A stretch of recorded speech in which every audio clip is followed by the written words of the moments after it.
很贵。好，然后他就这样过去了。闯灯先小黑。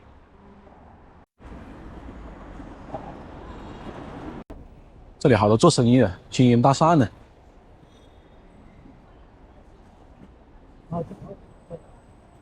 做生意好辛苦哦。哎呀，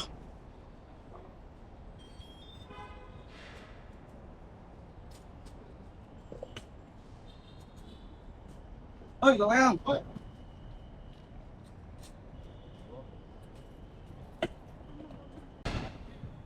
放烂的。啊，到地铁站了，小北站这个地方叫。走里面的，走里面的。啊，那大概是卖走私货的，卖走私货的特别多。那个东西这样像，他们都不管，手机之类的。药盒不让。药盒啊，那有可能，可能迷幻药之类的，大麻那种喝的嗨一点的，但是应该就是量刑不大的，我猜啊。这外国人这么走，傻不拉几的。哎，这些都是啊，他们都在这做生意的，看看，蜜蜂酒店楼下有个卖手机的，我说这里还有英语的，从语商贸。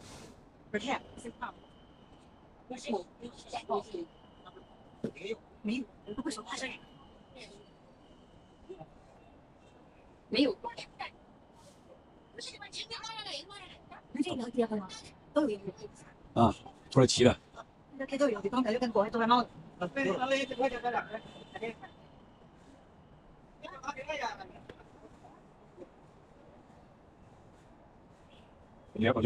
拍了一堆老外。昨天也全是这边，咱们中国的应该来到的那种，跟那个老外说英语的贵的英语给他打，应该就是这边就是招亲大酒店。那边还有贵州的。安塔利亚土耳其餐厅，咖啡饮料。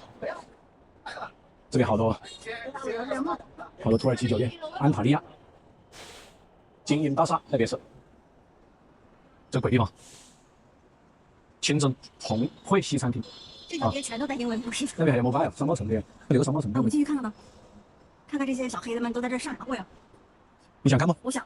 行，那我们得翻过去。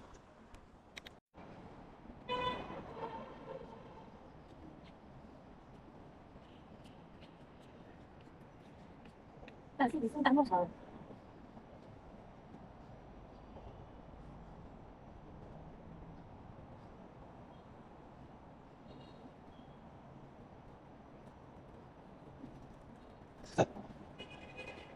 然后这个富贵水，见多识广的我也是第一次碰上这种情况。那边有个好大的塔，应该是广州，应该是越秀公园了。然后去非洲旅游的，不要去哪去广州就行了，对吧？那个地方可以起下航拍机不？有点困难啊，太市中心了。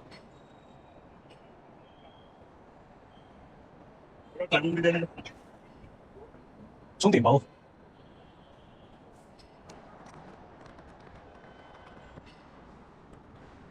他们都骑电动车的。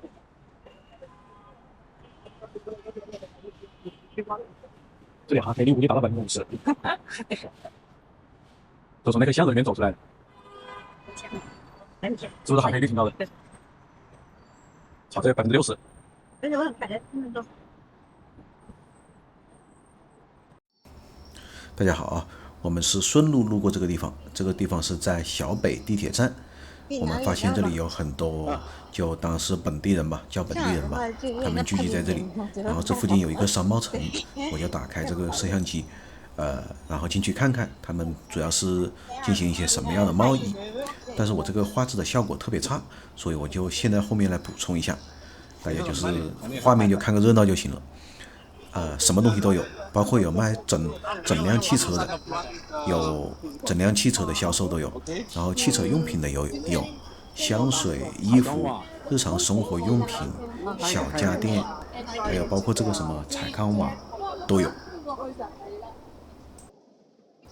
还有手机、太阳能电池板、包括这个风扇、家用的各种小家电，娱乐的、消费电子的有这种耳机、音箱，然后还有女性用的，包括香水，刚才说了，还有卫生巾、日常生活用品、牙刷、牙膏，这里全部都有，也就是生活用品居很多。但是现在这里的商铺已经关闭很多了，特别是以这个服装商铺为主，在24年关闭了41%。然后我们讲一下这里旅游的地方。刚才我在画面上有标注那个宝汉直街成为非洲人生活核心区，出现了非洲餐厅，如索马里烤鱼、清真寺与佛教寺庙共存的奇观。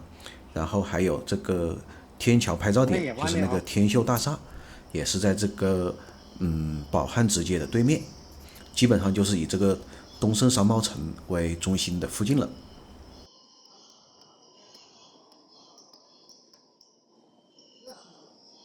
再讲一下历史，为什么广州这么多本地人呢？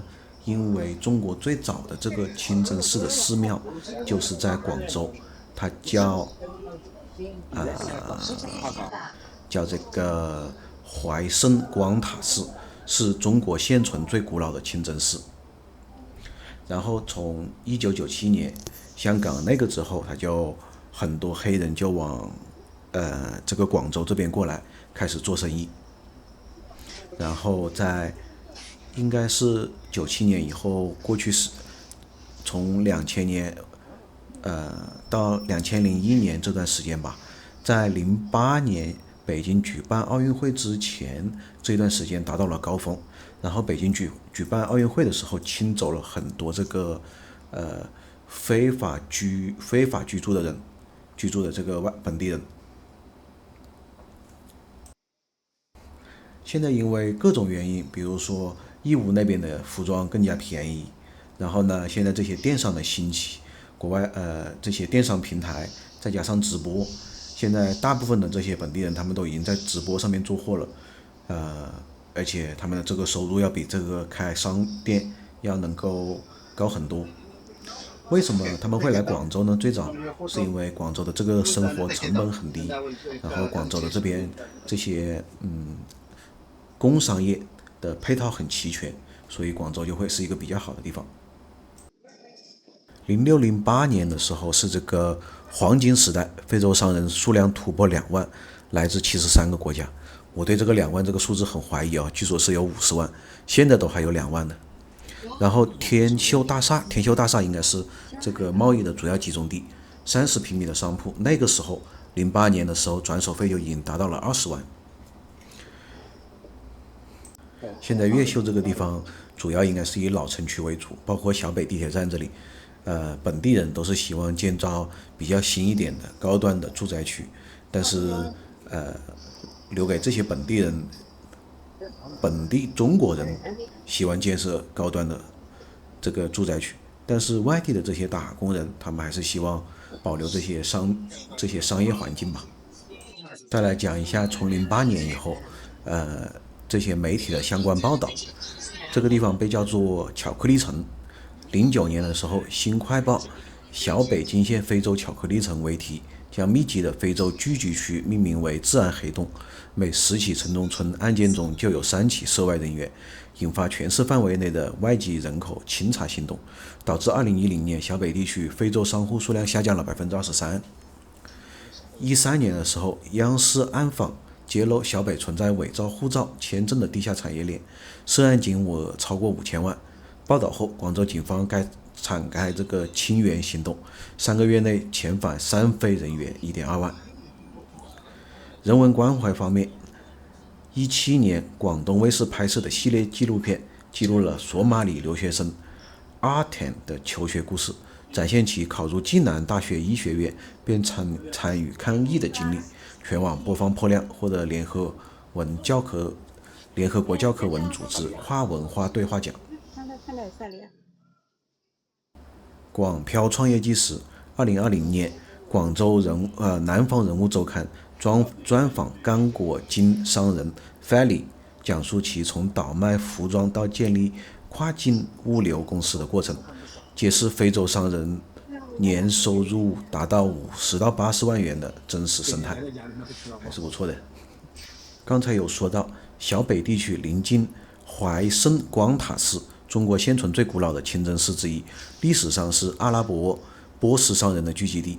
非洲商人通过海上丝绸之路抵达广州进行交易，这种宗教与商贸传统延续至今，吸引了现代非洲穆斯林在此驻扎。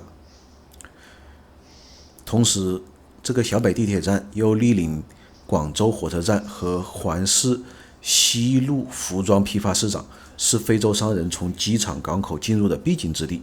周围密集的服装、电子、皮具批发市场，如白马大厦、天秀大厦，形成一站式的采购网。非洲商人最开始是以这种倒买差价的形式为策略，从义乌、广州批发服装、假发、电子产品等，通过物流途径销往非洲、中东，利润可达5到10倍。例如，广州产的化纤长袍在非洲售价可以达到成本的8倍。小北地区附近还有大量的国际货运代理组织提供门到门的服务，全程周期是4-5天，帮助他们降低成本。